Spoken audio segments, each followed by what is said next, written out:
Okay, for this section, we're going to look at weight and mass, and we're going to look at the US and the metric systems of measure. So the good news is we learn how to convert within these measurement systems once, and then we can apply it for length, weight, and then capacity or volume, which are those liquid measurements. That'll be the next worksheet.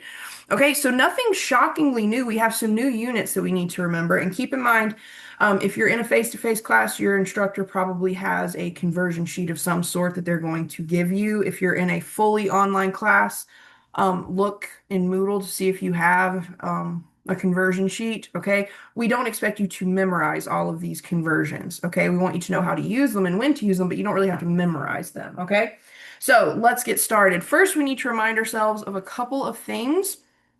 Dimensional analysis, we talked about that in the previous worksheet. So dimensional analysis is essentially the process we use to convert within the US measurement system, okay, or the English measurement system. You'll see it called that too.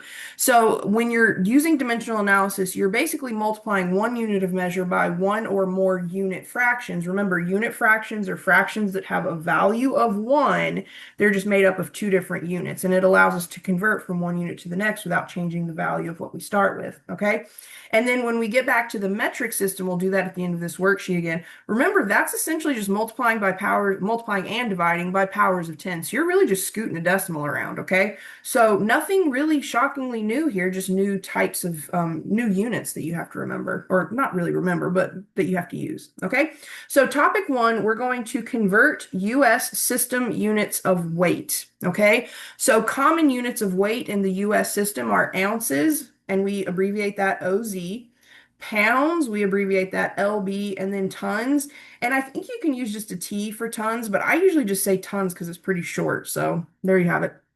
All right, so let's go ahead and practice converting, okay? So example one says, perform each conversion, include correct units with each answer. So we want to convert 196 ounces to pounds.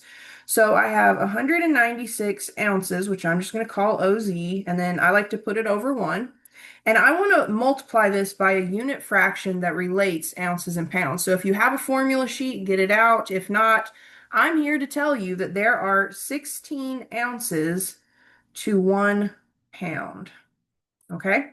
So I need to multiply this by the unit rate or the unit fraction that relates ounces and pounds, and I want to make sure the ounces cancel, okay? So when I set up my unit fraction, I want ounces in the denominator and pounds in the numerator. And if you don't like using LB, if you're going to get confused and think that's like a 1 and a 6 or something, you can use just pounds if you'd prefer, okay?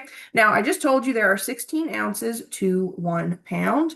And luckily, the ounces cancel, leaving the pound in the numerator. And the measurement convert, or the unit that you're, let me say that again. The unit of measure that you're converting to is the one you want left in the numerator at the end of all of this. Okay? So let's clean this up just a little bit. So in my numerator, I get 196 times 1, which is just 196 pounds. And then my denominator is just 1 times 16. So all I have to do is subtract, or not subtract, divide. Now, I want to see your setup. I want to see where you use this idea of dimensional analysis. You can certainly let your calculator do the side work. The side work being what is 196 divided by 16. So let's go to the calculator and it's going to do our side work for us. So 196 divided by 16 is 12.25. Okay? So our final answer is going to be 12.25 pounds. All right, make sure you include the unit with your answer. Okay, so 196 ounces is 12 and a quarter. You could also see this as 12 and a quarter pounds. Okay. Next up, we have 3.5 tons to ounces. So let's kind of build something here. We know there are 16 ounces to 1 pound. I just told you that.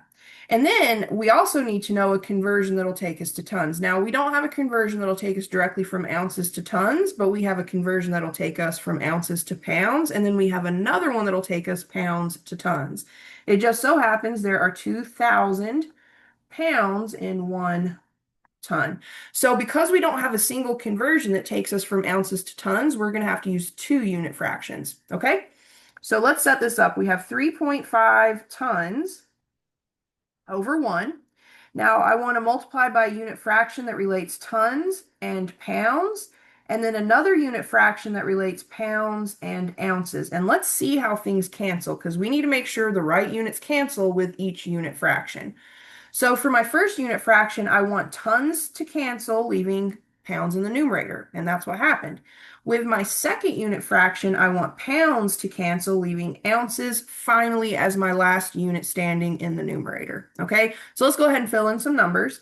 I know that there are 2,000 pounds to 1 ton, and there are 16 ounces to 1 pound. Okay, and we get that just from, again, your conversion sheet. All right, so let's clean this up. If I were to clean up the numerator, I get 3.5 times 2,000 times 16 ounces.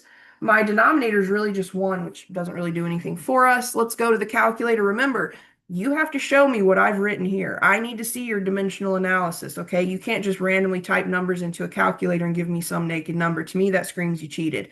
Show me your work and then let the calculator do the side work, okay? So we need to let the calculator multiply 3.5 times 2,000 times 16. So let's see, 3.5 times 2,000 times 16, and that gives us 112,000, okay? So we get, I'm going to put it up here at the top, 112,000 what? Well, our final unit that we wanted and the final one standing in our problem was ounces. So 3.5 tons is equivalent to 112,000 ounces, okay? So we've not done anything new here that we didn't do in the previous worksheet. We're just having to work with new units of measure, okay? But the process is going to be identical, all right?